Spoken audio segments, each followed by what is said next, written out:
chilly morning down here in McLaren Vale, and we're out at the Hindmarsh Valley Dairy. We're about to see how the goats are milked for today's cheese. I'm going to be joined by Denise Riches, who's going to show us all about how to milk goats.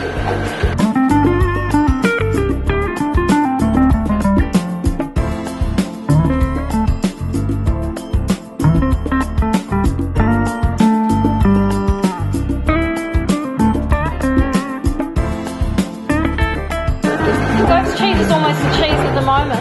If you look at any Woman's Weekly or any woman's cookery magazine, that type of thing, there's always a goat cheese recipe in there now. Wow. Problem is though, they say goat cheese. Goat cheese is like cow's cheese. There are many different varieties, and so you've got to pick the right cheese. But there is a major demand. When we started off 3-4 years ago, we were supplying the Adelaide health food market, and we were just supplying yogurt and milk. Now our products, we do cheeses into Adelaide, South Australia. Some of our product goes up to Northern Territory. We send product every week to WA, to Brisbane and to Sydney. Wow, so you've got nearly national distribution. Basically nearly national distribution, and what we do as we increase our volumes, that's when we look at another market. So the next one will be Victoria. Wow. What they do is they use a kid sucking off the mouth, right, and you can see how they pulse, and so there's a little vacuum pump that just sends out a jet of vacuum. It sucks the milk out, it relaxes again, goes like that. So this is coming up the lines here now. Yep. How much milk do we expect from the goat? At the moment we're getting about an average of 2.5 litres per goat. Wow. So how many goats have you got on the farm? 700. Wow. But in terms of milking, we've got about 150 that are in the milking bed. Okay. So how long are they on the, what do you call this thing, the sucker or? Cups. Cups. How long are they on the cups for? Depends on the animal. Okay. Some of them it might be only 2 or 3 minutes. Some of them it might be 5 minutes, depending on how quickly they let out. Okay. And they're getting a great feed on the other end. Tell us about what the feed is. Okay, the feed, they've got a mixture. They've got a pellet, which is a hay-based pellet, and then they've got a grain mixed with molasses. Okay, so tell us about what's happening here. Okay, what's happening here? The milk is coming through the line. This is a milk receiver, so it stays in the milk receiver. There's a little magnetic float in here, so when it reaches a certain level, the pump kicks in, and that then pumps the milk across. What happens then is the milk normally then goes through a plate heat exchanger, and that actually cools down the milk. There's cold water going through that, gives it an initial cooling. The milk in here is about 30 degrees. It cools it down to, depending on the water out of the tank, around about 12 to 15 degrees, and then from there it goes into the vat where it's fully cooled. So where will this milk be going today?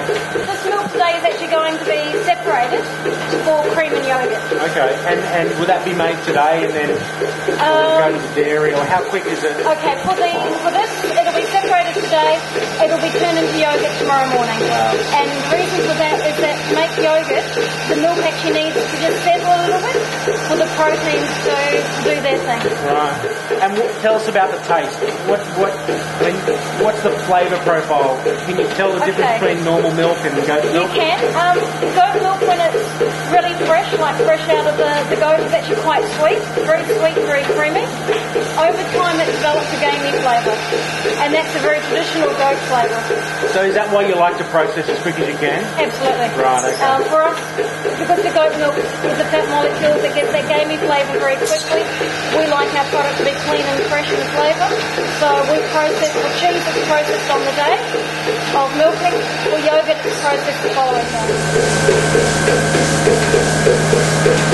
It's not warm.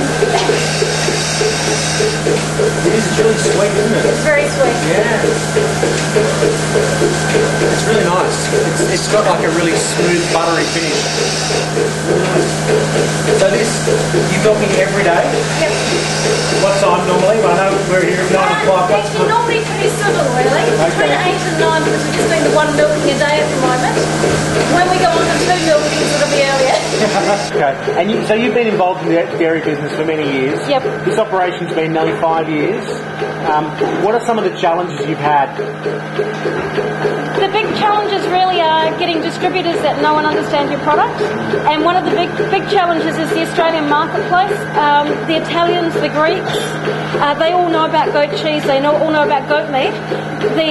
What I would call more the Anglo-Saxon population, a lot of them, when you say goat cheese, they think of the feral goats that run around in the outback, and they sort of go, ugh, it must be awful.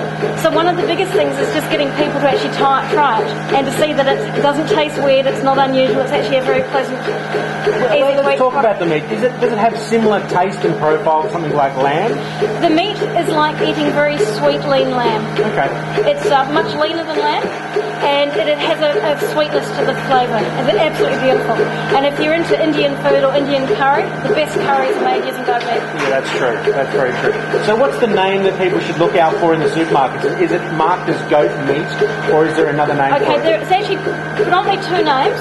One is either capretto, which is the milk-fed goat, which is very rare to get because it is a very young goat. The main one is Chivon. Okay. And Chivon is basically a goat that's like similar age as a lamb through to an early hogget. Okay. And price comparison to lamb? Cheaper, usually. Cheaper. Okay.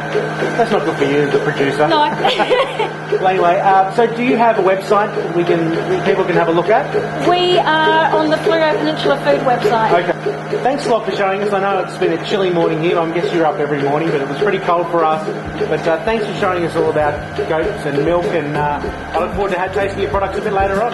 Sounds great. Thank you. A special thanks to Sandy Holmes at the McLaren Vale Grape, Wine and Tourism Association, who organised our trip down to McLaren Vale.